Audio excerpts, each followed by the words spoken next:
Hello ma'am, very good morning. My name is Dr. Sawan of the PACES candidate here today. I've been asked to examine your tummy.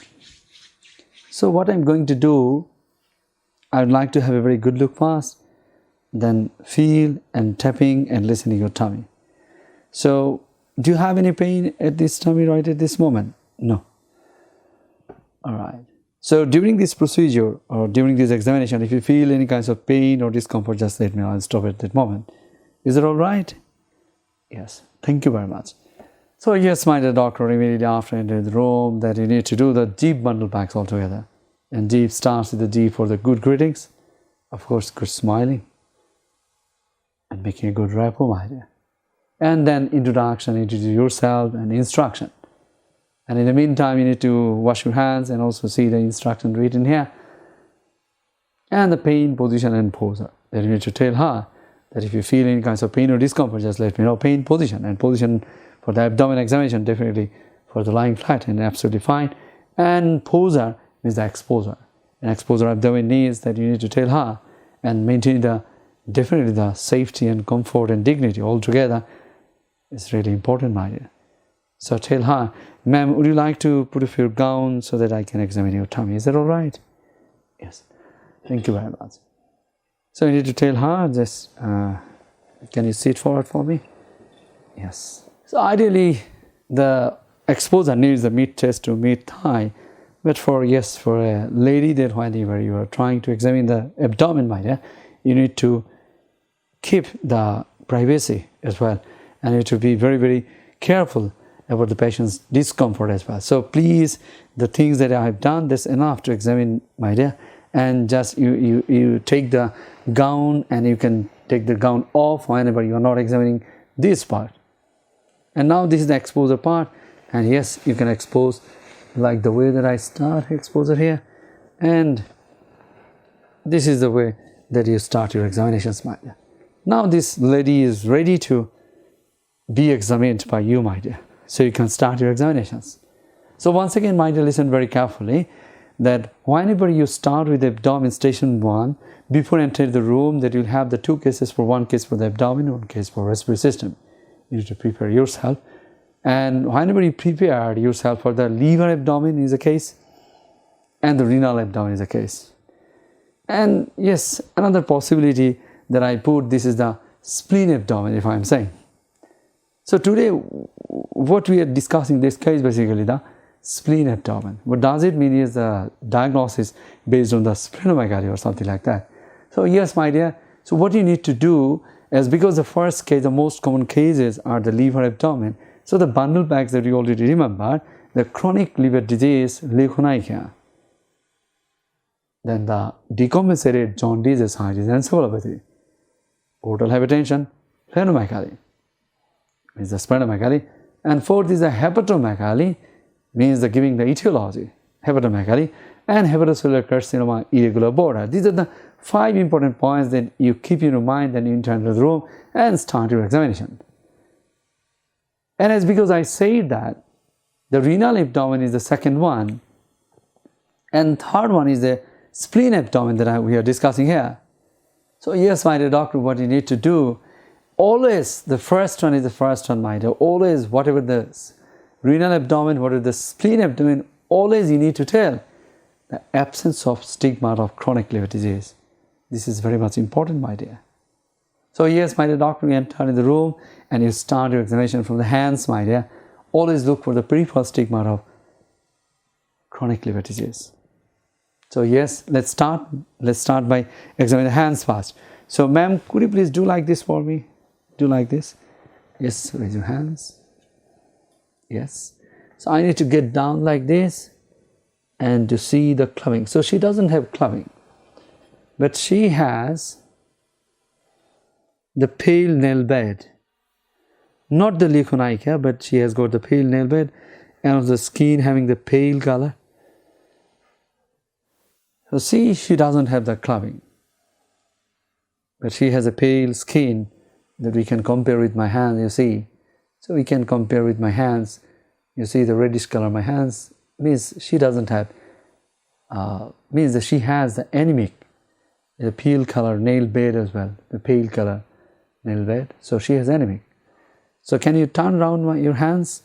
So here we are looking for clubbing and leukonychia. So clubbing, leukonychia absent, but she has a pale pallor of the skin, so she has got the anemic. Turn your hands like this. Once again, you can compare with my own hands. You see that she has a pale color. So she is anemic. But she doesn't have the Dupuytren's contracture and no pulmonary erythema as well. So immediately after that we found that only the pallor means that anemic. She is anemic. She doesn't have clubbing, leukonychia. She doesn't have the pulmonary erythema, Dupuytren's contracture, but she has a pallor, anemic.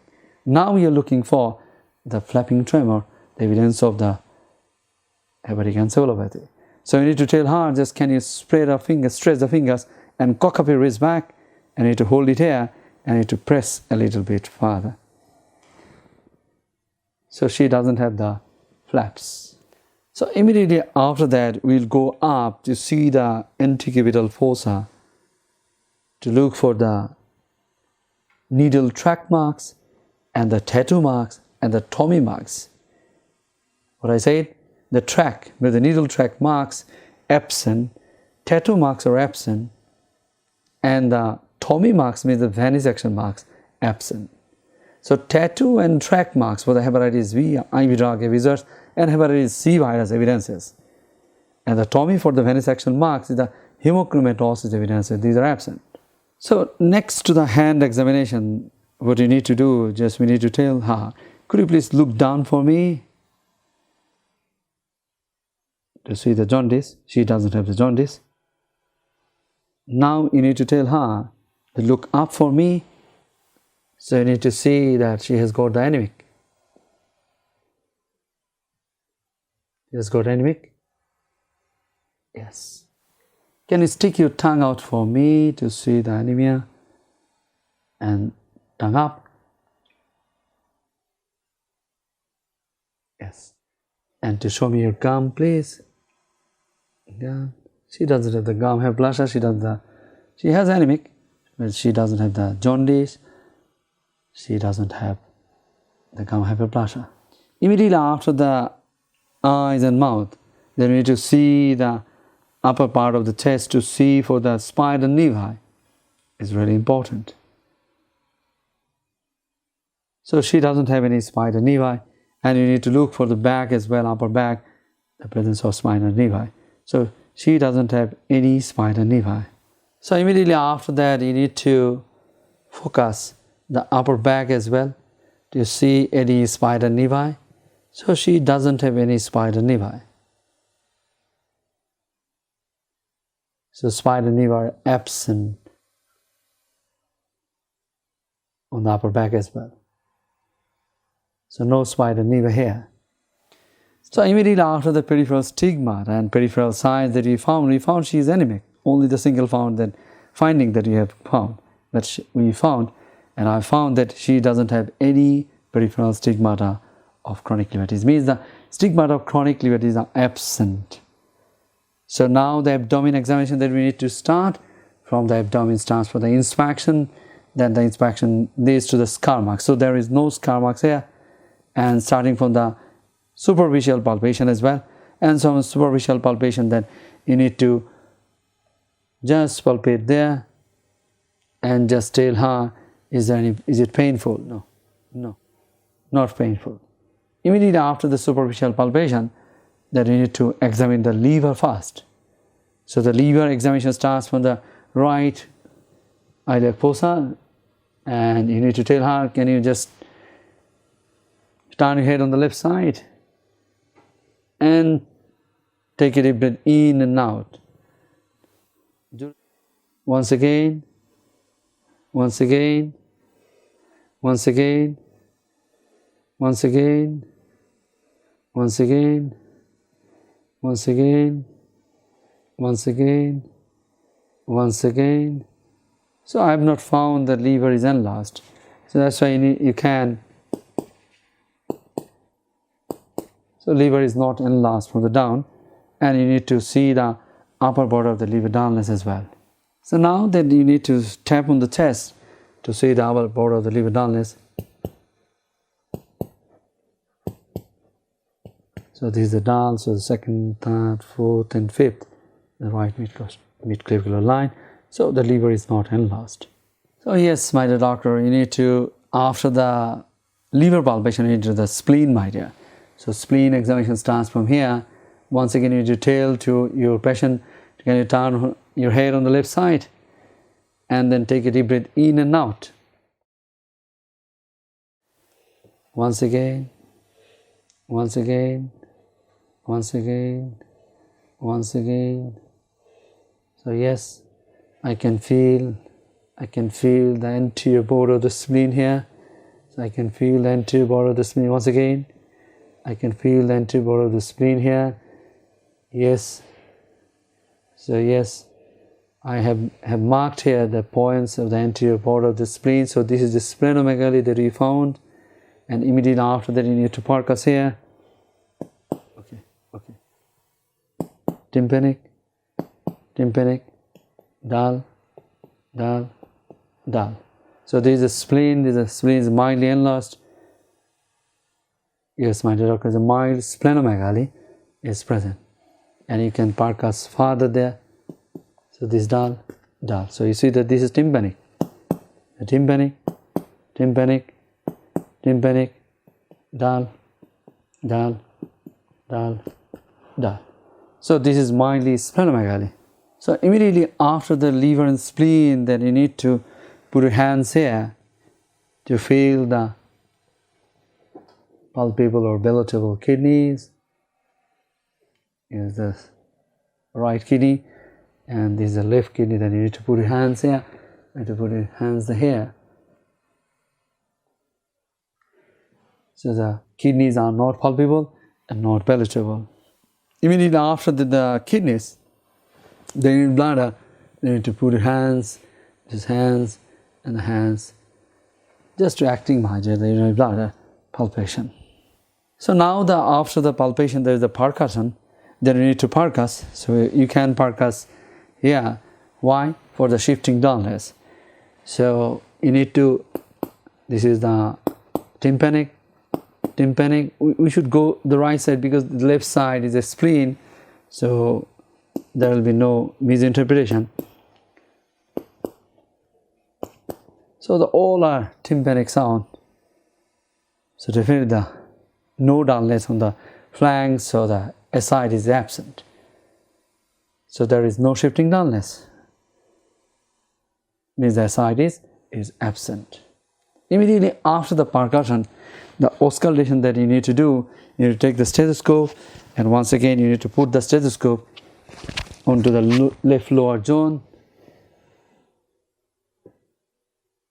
For the bowel sound is present.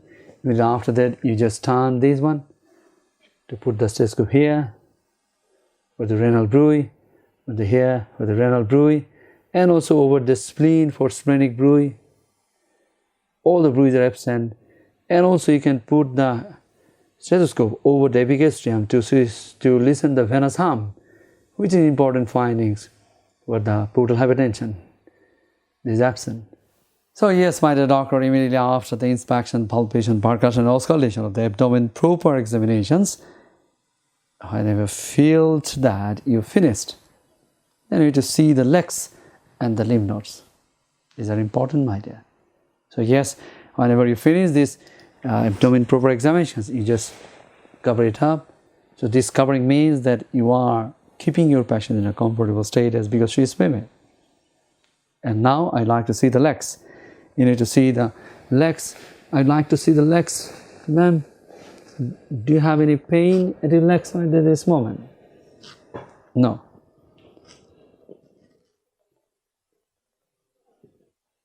So she doesn't have leg edema. Immediately after the leg edema, you need to keep the clothes back like this, and then you need to see the lymphadenopathy. Just tell her, ma'am, could you please sit forward for me? Yes. I'd like to see the neck glands here, to see the anterior chains, and then the posterior chains, and the supraclavicular lymph glands, and these are not palpable, not enlarged. And also to see the back for the sacral edema, sacral edema is absent. Immediately after that you finished, then you need to tell her and give the clothes back, ma'am, thank you very much. You have done really excellent for me. Thank you once again. You can make her or you can help her to wear the dress. Now lie back. Yes. So immediately after that you're finished, then you need to wash your hands, my dear.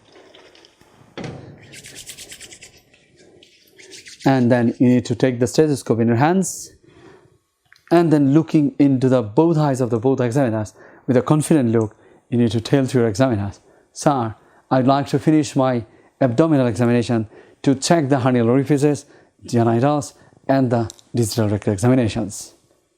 And also I'd like to complete my examinations by checking the observation chart that includes the pulse, temperature, respiratory rate, blood pressure and oxygen saturation. And also I'd like to do the urine dipstick to check the sugar, protein, RBC, nitrites. So these are the three important bundle packs and the components that you need to tell before finishing your examinations, my dear. And immediately after that, if the examiner is asking so many questions, or maybe they tell you that what is your case, then you need to present your case, my dear. So the presentations will be the way that I am saying, my dear, the findings that I found in this specific case, in this middle-aged lady or maybe the lady presented with the abdominal examination that you need to do. So you need to tell the way that I am saying, my dear. You need to tell to the examiners, sir, my clinical diagnosis of this lady is myeloproliferative disorders, as evidenced by she has got the anemia as well as the splenomegaly, as evidenced by the 4-finger breaths from the left costal margin, which is non-tender, firm in consistency, dull in percussion, and no bruise overlaying the mass. It's a splenomegaly having the anterior border and notch in the anterior border, and that moves on the right iliac fossa directions. And this is the spleen that I found, means the splenomegaly with the anemia is a likely diagnosis of myeloproliferative disorders. And also, I have found no clinical stigmata of chronic liver disease, as evidenced by absence of leukonychia, spider nevi, Dupuytren's contracture, pulmonary edema, clubbing as well. And also, I have not found any decompensated chronic liver disease features, as absence of jaundice, ascites, and encephalopathy. And also, I have not found the features of portal hypertension as well. Now, other features like the absence of venous harm. So, she doesn't have the features of chronic liver disease. And secondly, she doesn't have the features of lymphoproliferative disorders, as evidenced by absence of lymphadenopathy. But I'd like to examine her the axillary lymph nodes and other distribution lymph nodes as well. And thirdly, I have found no stigmata of rheumatological disorder, especially the rheumatoid hands. So, putting all them together, this lady has got the splenomegaly and the anemia. And along with that, the absence of stigmata of chronic liver disease, absence of stigmata of rheumatological disorders, and absence of lymphadenopathy. These three important groups that are absent. That's why my clinical diagnosis is the myeloproliferative disorders, especially the likely diagnosis I would like to put the chronic myeloid leukemia, the first diagnosis. So yes, my dear doctor, listen very carefully.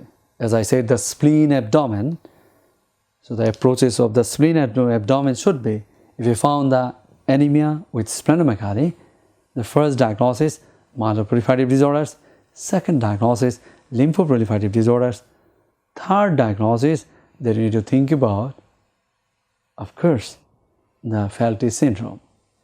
The spleen abdomen, what does it mean? That the anemia with spleen means the splenomegaly. As I said, the first diagnosis is the myeloproliferative disorders, and definitely the myeloproliferative disorders is the diagnosis, likely diagnosis. First diagnosis is the chronic myeloid leukemia. And myeloproliferative disorders are RBC means the red blood cell, the polycythemia rubra. In that case, that we'll get the P for pruritus, yes, after hot bath, and PRV, P for pruritus, R for red complexion. Yes, my dear, the reddish complexion. And V for viscosity means the hyperviscosity syndrome. So yes, for the red blood cell, for the polycythemia rubra, PRV, and WBC, chronic myeloid leukemia. Third is the platelets, means essential thrombocythemia, and fourth is the myelofibrosis. These are the 4 diseases that we call myeloproliferative disorders.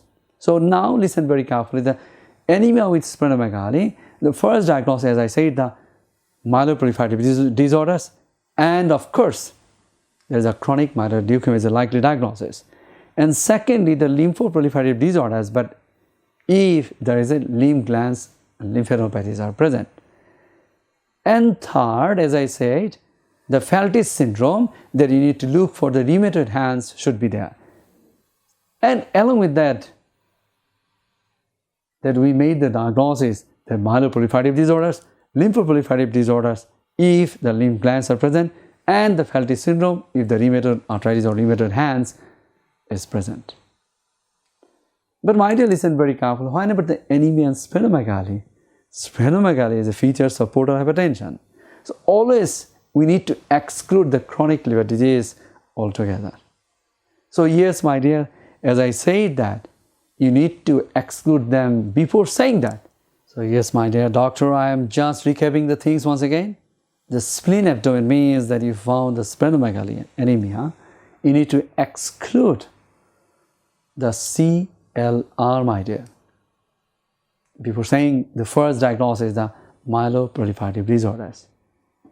The chronic myeloid leukemia is a likely diagnosis. So what I said, the splenomegaly with anemia, the most likely diagnosis is the myeloproliferative disorders, and most likely diagnosis chronic myeloid leukemia, provided that you are excluding the CLR. CLR means the C for chronic liver disease stigmata, means absence of chronic liver disease, L for lymph node for the lymphoproliferative disorders, and absence of R for rheumatoid hands, rheumatoid arthritis. So once again I am saying the splenomegaly with anemia diagnosis, myeloproliferative disorders, chronic myeloid leukemia, likely diagnosis, provided that the CLR is excluded, C for chronic liver disease stigmata, evidences, absence of, and absence of L for lymph node, L for lymphoproliferative disorders, and R for rheumatoid hands, there is rheumatoid arthritis, there is a Feltis syndrome. I hope that, my dear, you enjoyed. Thank you very much. Thank you once again.